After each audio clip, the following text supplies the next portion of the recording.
Mikey, this is your sister, Julie. Hiya, Julie. Welcome to the outside. I'm your big brother, Mikey. I'm going to be in charge of your life for the next 2 or 3 years, smacking you around, getting you in shape, teaching you things. Anything you need, don't be afraid to ask. Who's this asshole?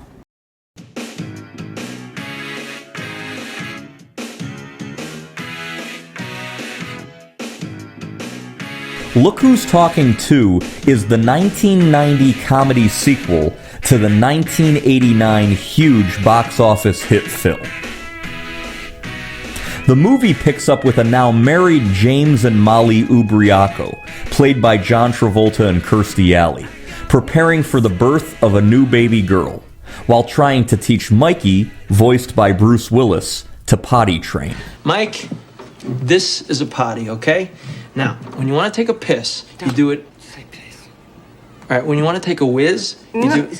What? See, man, about a horse, drain the snake, what do you want me to say? Pee-pee. Pee-pee's such a wimp word, I don't... No, pee-pee is easy for him to say. All right, when you want to take a pee-pee, okay, you do it in here. You just do this. You just take it out, okay? Oh, God. What? I ain't pooping in that thing. I got my standards. James continues driving a cab, and his lack of significant income causes rifts with his accountant mother-in-law, Rosie, played by actress Olympia Dukakis, and his father-in-law, Lou, played by director Amy Heckerling's real-life father, Louis Heckerling. Now, as a flight instructor, you earned $9,212. Really? Yeah, it's pretty good. You realize that that's only $177. $177 a week. It's not my main job. You seem to spend most of your time doing Ma, it. just knock it off. You just heard him say it's not his main job. Will you cut him some slack? Well, since I've been married, I haven't had an opportunity to fly. I mean, at the rate I'm going, I'll never work for an airline. At this rate, there are a lot of things you won't be doing.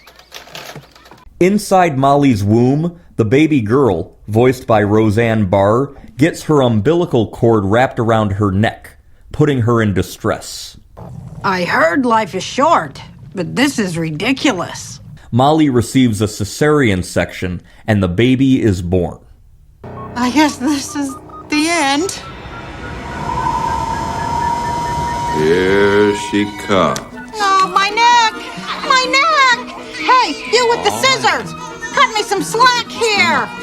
There you go. Oh, jeez, for crying out loud! Given the name Julie, she meets Mikey for the first time and is thoroughly unimpressed. Who's this asshole? No. Say no more. Of course you're tired after all that traveling, especially that long trip down the birth canal. Stop, you're killing me. I got you a little something for coming into the world, and here it is. Have a cow, honey. Ah! Get away! All right, fine. Don't have a cow. Following the birth of Julie, Molly and James find themselves arguing frequently.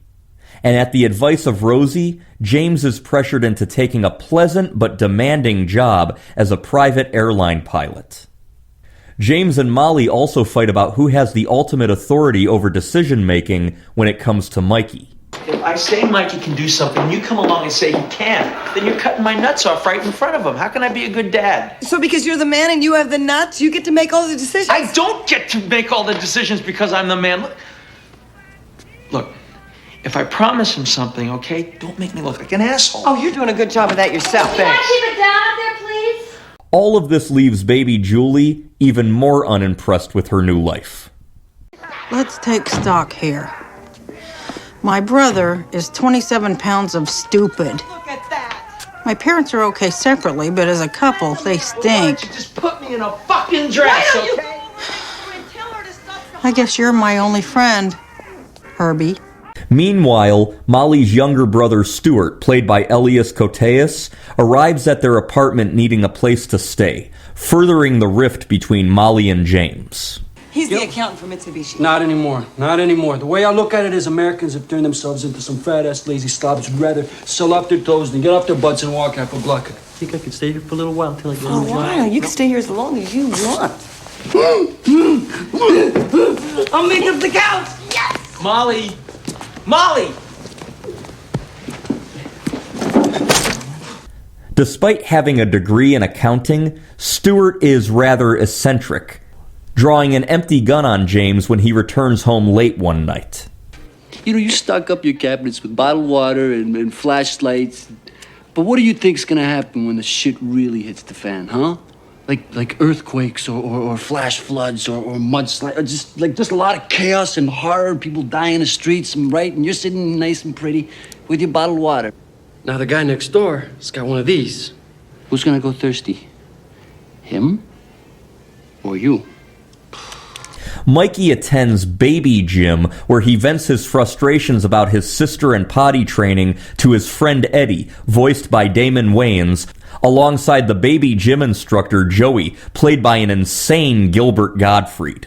And don't forget to breathe. Don't forget to breathe, because a lot of times people just drop dead here, and you say, and it's what happened. I forgot to breathe. I want you to breathe. Just jump up and down. Yo, Eddie, check out the blonde on the monkey bars. You can see right up her dress. Yeah, man, that's Sheila, man. We played doctor together. Where? Right over there, man, behind that beanbag thing. You dog. Gotta make another house call. Eddie gets all the girls. He's not wearing a diaper. Maybe I ought to give this potty thing a try. Eddie warns Mikey about Mr. Toilet Man, who comes to life to eat his pee-pee. Despite being skeptical, Mikey soon dreams of him, voiced by Mel Brooks. Hey, you little pisher! I'm talking to you! Oh, no, what is that? Hey, you're supposed to give me some pee-pee! Where's that pee-pee? We're talking about pee-pee here! I need that pee-pee! Oh, no, Mr. Toilet Man! Stewart begins to wear down James more and more as Molly enables his slacker lifestyle and gives him money. I get up for this job interview this morning, right? Everything is going great. It's for this liberal-type organization, right? Which one? I don't know. It's an American Foundation of Crybabies or something like shit like that, right? He tells me the salary, and I wanted to kick his ass. You think I could borrow $20? Sure. Hey, Stewart. Nice jacket. Hey, do you mind? I got a date. I guess not. Okay. Here you are. And then I want you to take this. This is some mad money. This culminates in James deciding to leave. Assuming that this is because of Julie, Mikey blames his sister. What happened? Oh, yeah? Chase my daddy away. I'll show you a thing or two. Here, go ahead. Hey! Chase That's my daddy. mine! All the yelling and screaming all the time. Where's what I think of your little friend here? Oh, no! There's that. Bye, Birdie. Meanwhile, following a burglary, Molly's best friend and co-worker Rona, played by Twink Caplan, comes to stay at their apartment, and she and Stewart take a liking to each other. Rona, this is my brother Stewart. Hi. What a surprise. Molly never said she had a brother. Hey, I'm sorry for aiming this thing at you. Oh, that's okay. No one was killed. Mikey and Julie must come to terms with being siblings as Molly and James confront their marital problems. Like the first film, this movie was written and directed by Amy Heckerling.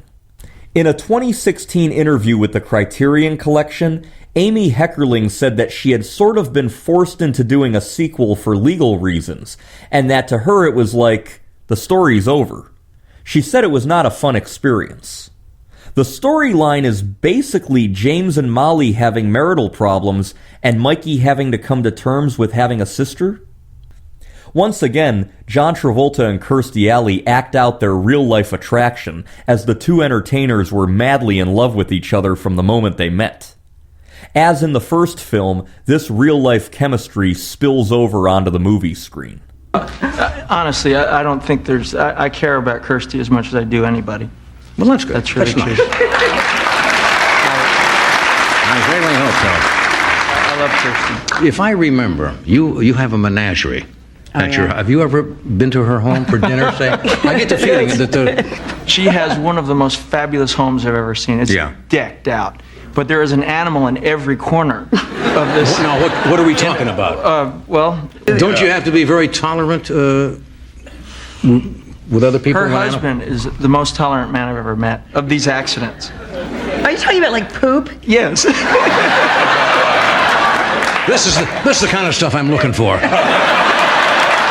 Elias Koteas is great as the insane brother. His character is goofy, but Elias Koteas is one of those actors who pops up in movies once in a while, and I almost always enjoy his work. But my first thought is, hey, That's Uncle Stewart from Look Who's Talking 2. The bum teaser at the end of the first film portrayed an uncredited Joan Rivers providing the voice of Julie. This is your sister, Julie. Say hi, Julie. Hey, Judy. Don't start with me, kid. I've had a day you wouldn't believe. Can we talk? Due to scheduling conflicts, Joan Rivers declined the role.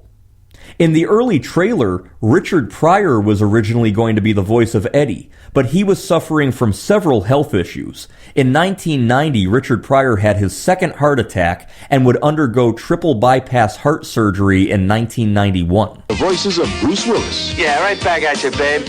Roseanne Barr. What a slime ball. Hey. And Richard Pryor as Mikey's best friend. Oh, I heard that song before, pal. The voice role of Eddie ended up going to Damon Wayans. 1 year later, Bruce Willis and Damon Wayans would reunite together in the 1991 action thriller The Last Boy Scout. The famous TriStar Pictures theme music, composed by Dave Grusin, is heard during the scene when Julie practices walking. All right, here goes nothing.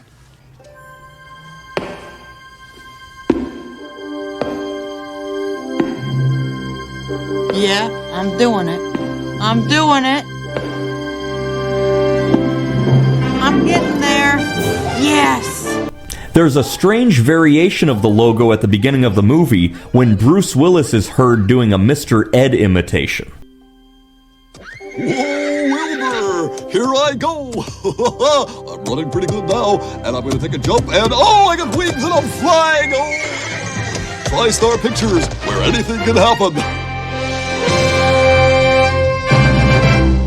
The Learjet featured in the movie was actually owned by John Travolta at the time the movie was made. Released into theaters in December of 1990, Look Who's Talking 2 grossed a total of $47 million in the United States and made a worldwide total of $120.9 million. While it was successful, that success paled in comparison to the box office intake of the first movie. In the United States alone, the first movie grossed 3 times the amount of Look Who's Talking 2.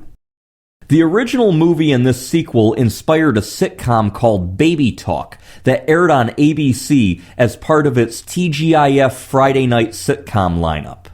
The sitcom was going to be titled Look Who's Talking, but the show was set to premiere while this sequel was in theaters, so to avoid confusion, they gave the show the name Baby Talk. The mother role of Molly was renamed Maggie, and actress Connie Selica was cast, but she quit after taping a few episodes due to being dissatisfied with the role. The role was eventually given to actress Julia Duffy, who was hot off of the recently concluded CBS sitcom Newhart. The John Travolta character, named Joe for the TV show, was played by actor George Clooney.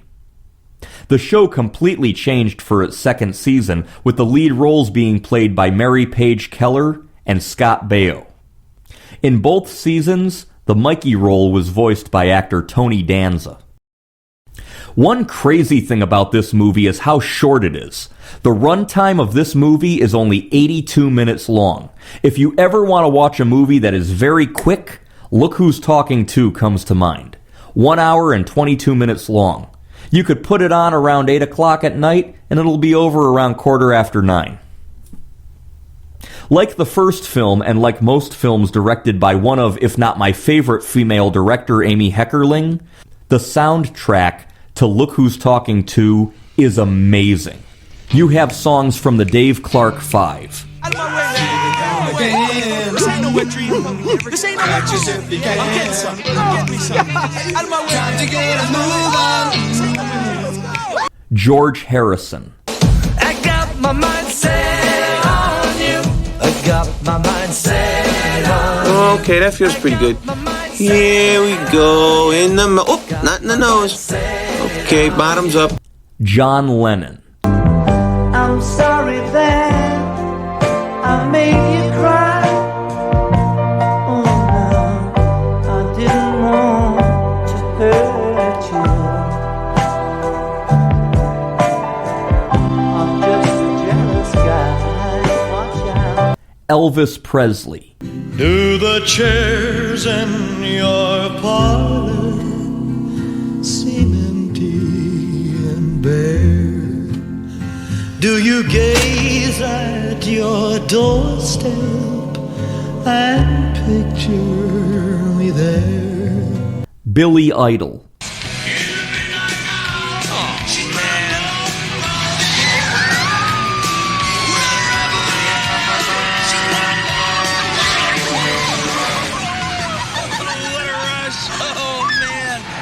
Would have hated that. Cheap Trick. When the dream's a dream, I see a million miles away. Well, I'm sure I'll never win. Where would I be? And many, many more. Honestly, there are so many great songs in this movie that if someone asked me to name a film with the best songs or the best soundtrack, Look Who's Talking 2 would instantly come to my mind. Like the first film's Gene Pitney dance, you get to see another John Travolta dance sequence in this film, this time accompanied by Gilbert Gottfried to Elvis Presley's All Shook Up.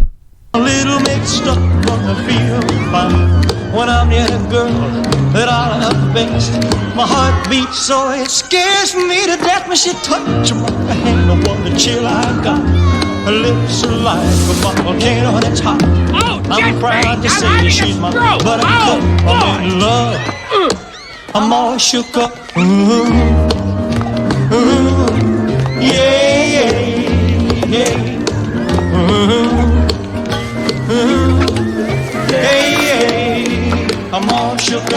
I saw this movie and the original before the release of the third film. The third movie was released in November of 1993, so I would surmise that I saw this movie and the original no later than the age of 5. I enjoy it. It's not the same as the first film, but with the return of John Travolta, Kirstie Alley, Twink Caplan, Olympia Dukakis, and Bruce Willis, along with the same writer and director and other great characters, along with a fantastic soundtrack, this film works for me. We gotta stick together. The way I see it, there's us and there's them.